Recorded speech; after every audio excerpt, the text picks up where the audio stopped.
Mapagpalang araw sa inyo, Sir Seth.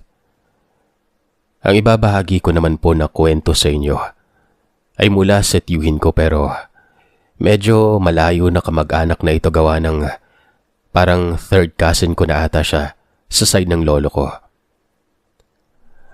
Ako po yung sender ng kwentong pinamagatang Luring Yanggaw na nasama sa upload nyo na merong pamagat na 3 kwentong aswang.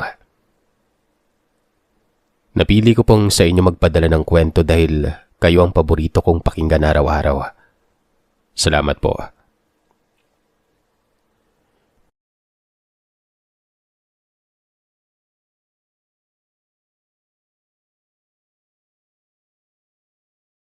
Buwan ng Marso taong 1999. Estudyante po itong si B-Boy.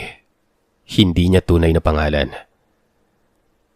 Nag-aaral siya sa elementarya sa lugar ng South Caloocan. 13 taong gulang na siya nito. Yung mga panahon na ito ay saktong babakasyon na sila dahil malapit na ang mahal na araw.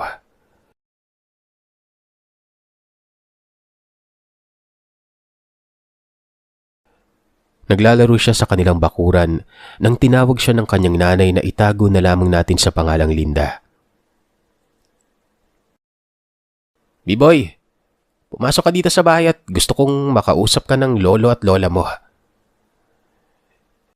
Ito na po, Nay. Tumakbo siya papasok at ipinakausap sa kanya ng nanay niya ang lolo at lola niya. Kamusta na, Apo? Gustong-gusto ka na naming ulit makita ng lola mo. Meron akong ibibigay sa'yo. Sumagot naman si B-Boy ng, Talaga, Lolo? Sige po, pero paano niyo po maibibigay sa akin nasa summer kayo.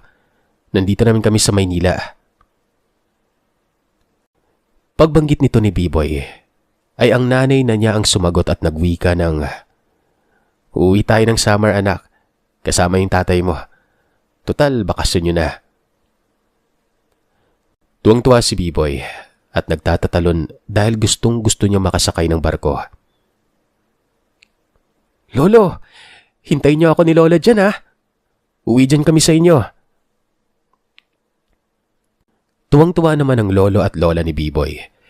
Naitago na lamang natin sa pangalang Lolo Lito at Lola Mila.